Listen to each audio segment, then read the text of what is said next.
Bill Gates, Beyonce, Oprah, the infographic show. For years, rumors have swirled that powerful organizations and celebrities have all been part of a global movement to control humanity and shape the way it thinks. In most cases, this movement takes the form of the infamous Illuminati, a group allegedly dedicated to absolute control over all mankind. But who actually are the Illuminati? What do they really want? And how do you know this video itself is not just more Illuminati propaganda meant to throw you off the scent from the truth? The name Illuminati actually comes from the Latin plural illuminatus, or enlightened. The name is inspired by the idea of enlightening oneself through knowledge, and would evolve to signify the breaking of a man's bonds of ignorance through education and reason. But it all started with one man who really hated his bosses. Adam Weishaupt was born in 1748, and in 1773 he gained employment at the University of Ingolstadt as a professor of canon law. Basically, the laws that governed canons both on a battlefield and on ships. Okay, fine, actually canon law is the guidelines and regulations which are established by a religious authority for the purpose of running a government of a religious organization. In essence, Weishaupt was an expert on church law, but was himself not actually a member of the clergy. This would be a bit of a problem in a university which was mostly run by clergy, and not just any clergy, but Jesuits. Jesuits were themselves established in the 16th century with the approval of Pope Paul III. Their official mission was global evangelization with a special focus in education and helping different sects of Christians to work together. Jesuits were sort of the SEAL Team 6 of Christianity, and were told to expect to go anywhere in the world and suffer any adversity for the sake of helping the poor and uneducated. Jesuits, however, soon became a thorn in the side of the European powers, as they were a little too good at their job.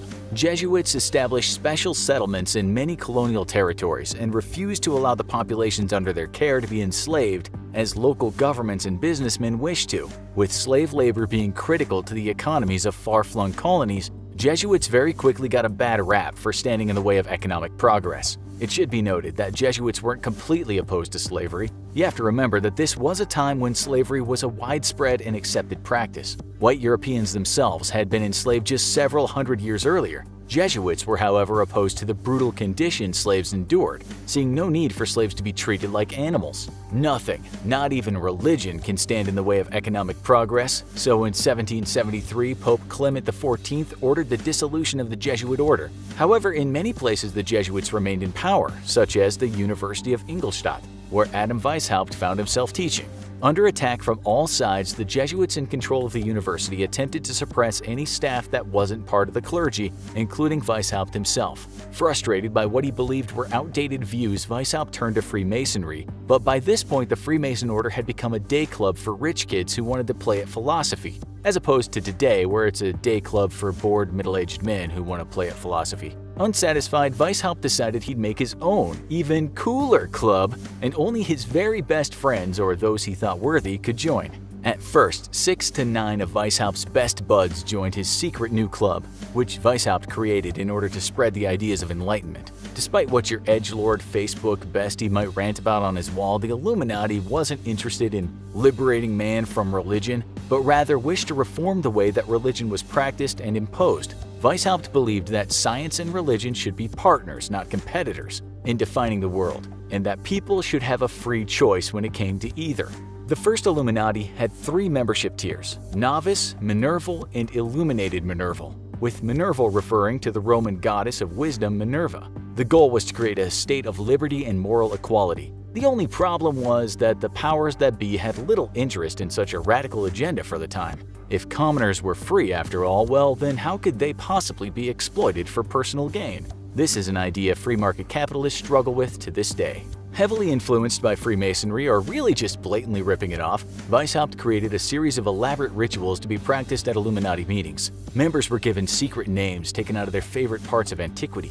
Weishaupt himself, for example, took the name of Spartacus, no doubt because he saw himself as leading a rebellion of mental slaves fighting for their freedom. As the membership roster grew from 9 individuals to 2,500 though, it was clear more ranks were needed, and Weishaupt created 13 degrees of initiation split up into 3 classes. The first few orders of initiates were known as Illuminatus Minor. Then came the Illuminatus Dirigens, And lastly, the top tier of Illuminati were simply known as the Kings. We're not saying Weishaupt lost the plot somewhere along the way, but a man who set out to enlighten people and free them from oppressive government and ideology both ended up making a secret society where he was king. And that really speaks to the futility of man. So what did the Illuminati actually do? Well, they attempted to spread the ideas of enlightenment and reform through the upper crust of European society, but were never in fact any way close to political power of their own. The high point of this secret society would come in 1777 when Charles Theodore took the throne of Bavaria and used the opportunity to spread the same liberal values the Illuminati themselves were espousing.